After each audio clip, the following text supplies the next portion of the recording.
Brazilian President Luiz Inácio Lula da Silva says he will respect Paraguay's rights in the Itaipu hydroelectric plant. And France woke up with roadblocks and protests throughout the country after the government decided to force through a controversial pension reform without a legislative vote. And also in Malawi, 326 people have died as a result of Cyclone Freddy, which has been battering the country since it made landfall on Sunday.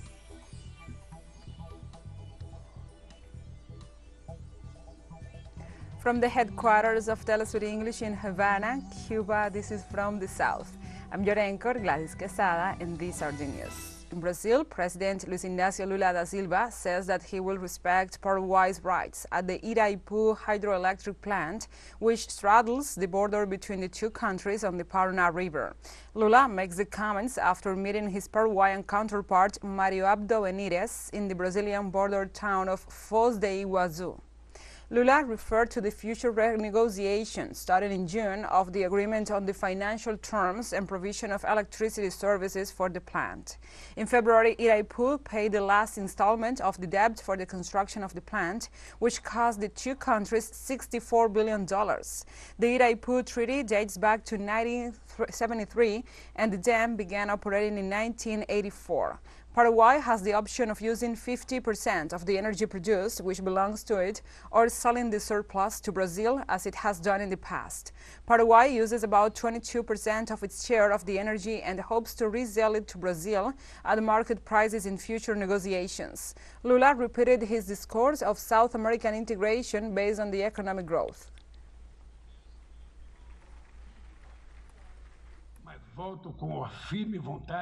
But I come back with a firm will to reorganize UNASUR, to make the countries of South America understand the need to have peace and tranquility,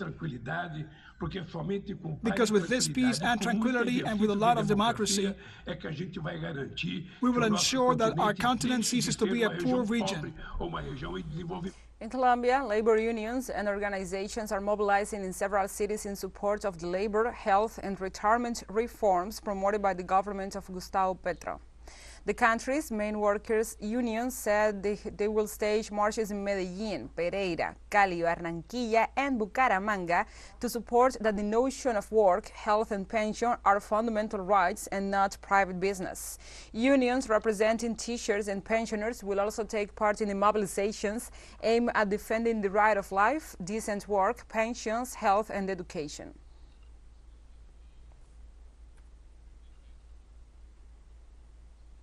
And the Free Alex Saab movement and relatives demanded on Thursday the immediate release of the Venezuelan diplomat due to his worrisome health condition, as he has been imprisoned for more than 1,000 days in a U.S. jail without receiving attention.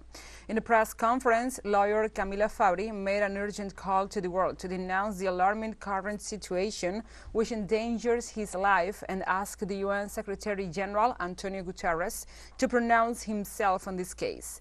Fabri recalled that in July 2021, the working group and 4 UN special reporters expressed their concern about the irreparable deterioration of the health of Saab, who was kidnapped in June 2020 in Cape Verde and then extradited to the U.S. Also, Saab's wife pointed out that the diplomat was visited on July 7th by his family doctor, who reported a worrying state in his health, being stomach cancer survivor.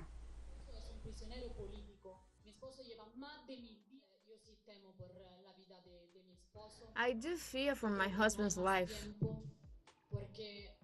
I believe that there is no more time, because vomiting blood is a symptom of something, especially coagula of black blood.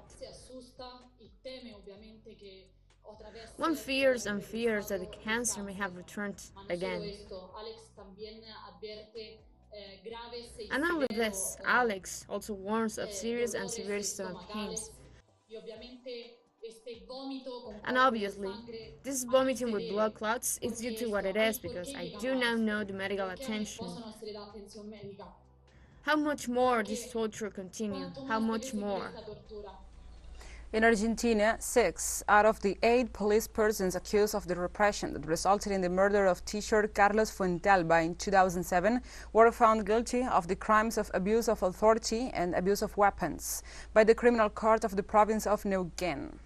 Teacher Carlos Fuentealba died on April 4, 2007, for the impact of his head of a tear gas grenade, which was fired by a private José Darío Poblete during a teachers' union demonstration. The sentences against the accused was known after the 10 judicial hearings were heard. For his part, Marcelo Medrano, one of the plaintiff attorneys for Fuentealba's widow, Sandra Rodriguez, told the press that he considers this to be a fair ruling and that the fact that the abuse of authority was proven and the sentence was a key element.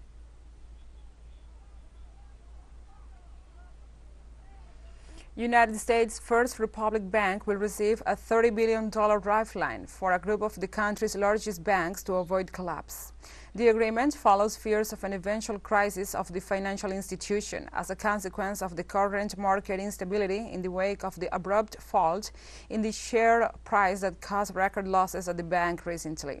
Banking supervisors welcomed the initiative as a measure to contain the financial chaos caused by the collapse of Silicon Valley Bank, Signature Bank, and the Silvergate Bank in early March.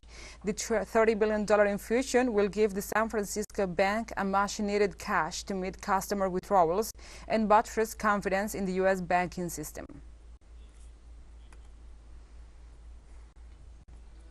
Let's take a short break, but first, remember you can follow us on our TikTok account at teleSUR English, in which you will be able to see news in different formats, news updates, and more. Other stories coming up, stay with us.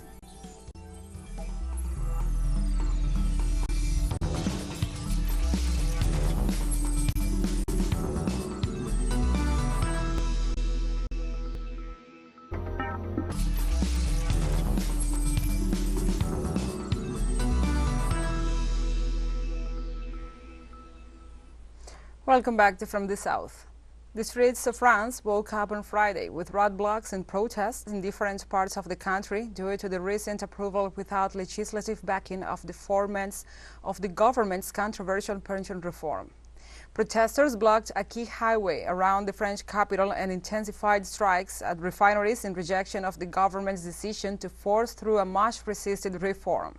President Emmanuel Macron decided on Thursday to use the 49.3 Constitution clause, allowing him to pass a law without parliamentary in order to approve a pension reform, which had been cause for massive strikes since its announcement in January this year. In reaction, thousands of Frenchmen and women demonstrated across France, and more than 300 people were arrested during the crackdown on the protests, according to the Interior Minister.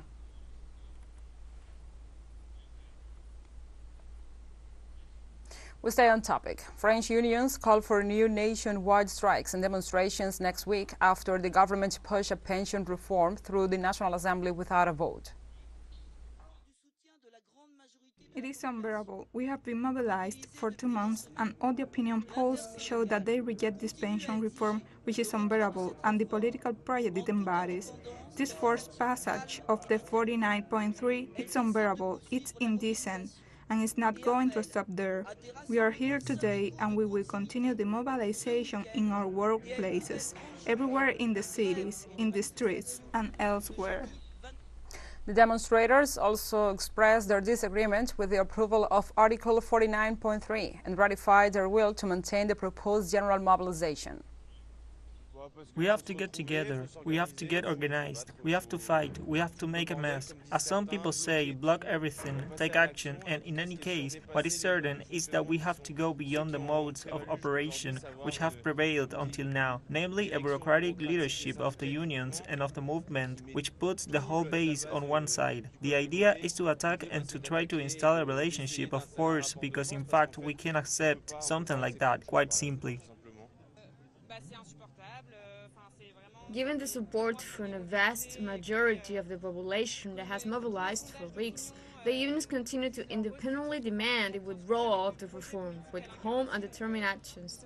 They have decided to continue the mobilization and call on unions to hold small gatherings this weekend, and for a new day of strikes and demonstrations to be held on Thursday, 23rd of March.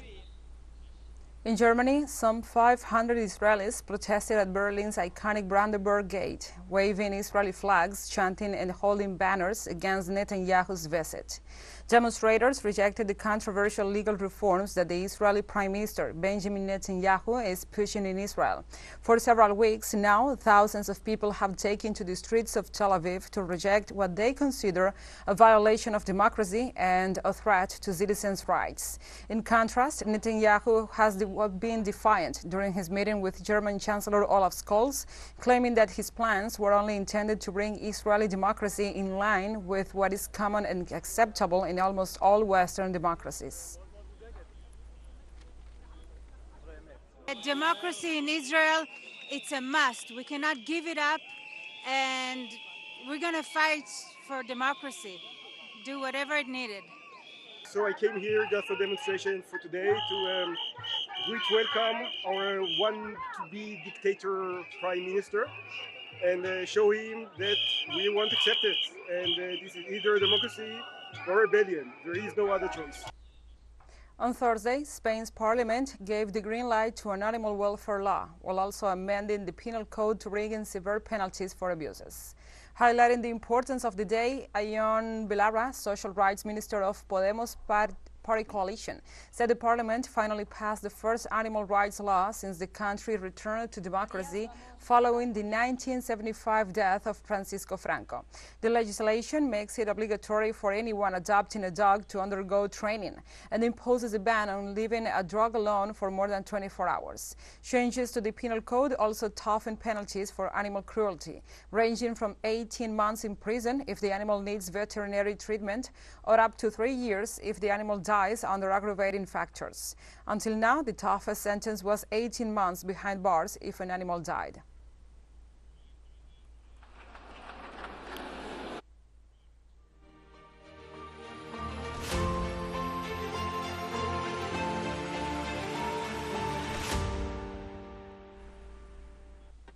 And now we move on to other topics. Danish Prime Minister Mette Frederiksen assured on Thursday that several Western countries are discussing the possibility of supplying more armaments to Ukraine, including fighter jets.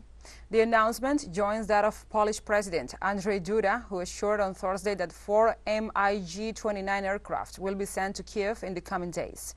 Frederiksen stressed at a press conference that there is already a commitment to send tanks and artillery.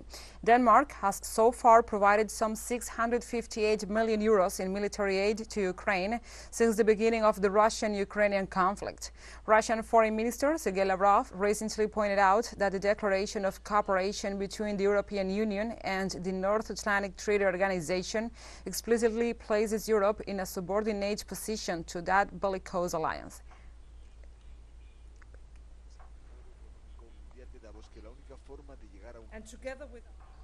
And the Russian Orthodox Church leader, the Patriarch Kirill, denounced on Thursday the looming eviction of monks from a monastery in Kiev over its links with Russia.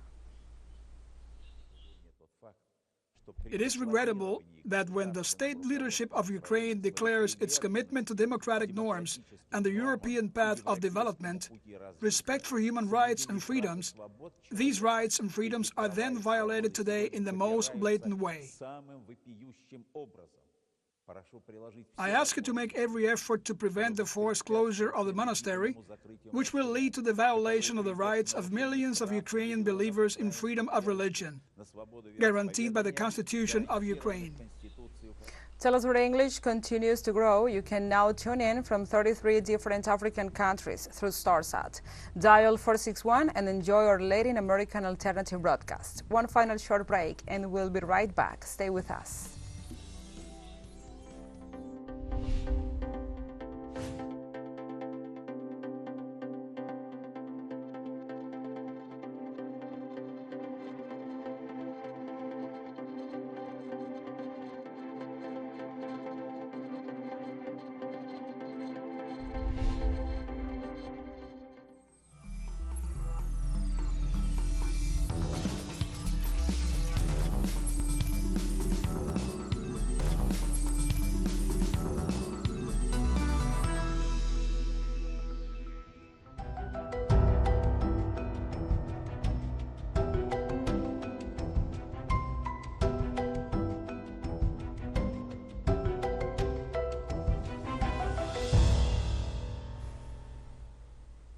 Welcome back. In Malawi, more than 326 people have died as a result of Cyclone Freddy, which has been battering the country since it made landfall last Sunday. Local authorities reported that more than 200 people are still missing and more than 740 have suffered various injuries. Meanwhile, local media reported that floods and landslides have caused the displacement of more than 183,000 people in various regions of the city of Blantyre. For its part, the Department of Disaster Management Affairs of Malawi announced that 2 weeks of mourning had been decreed for the victims of the storm.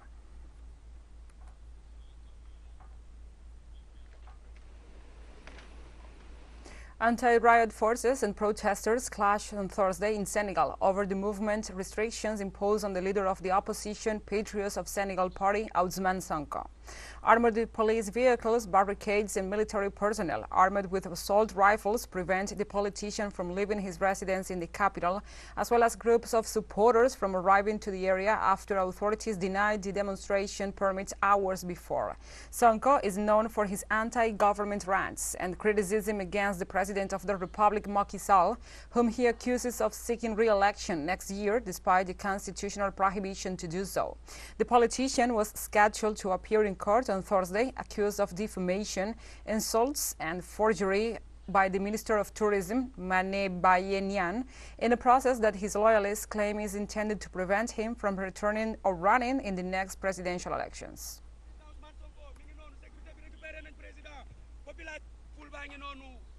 On Thursday, the Swiss-Italian Gianni Infantino was re-elected as president of the International Association Football Federation, position he has held since 2016. As had already happened in 2019, he was the only candidate in contention, as was voted by acclamation by the delegates, although federations such as those of Norway, Germany and Sweden made it known that they had not supported him. While the organization's statutes now provide for 3 terms of a maximum of 4 years, Infantino has already paved the way to continue until 2031, declaring in mid-December that he was still serving his first term, as his 2016-2019 term was incomplete.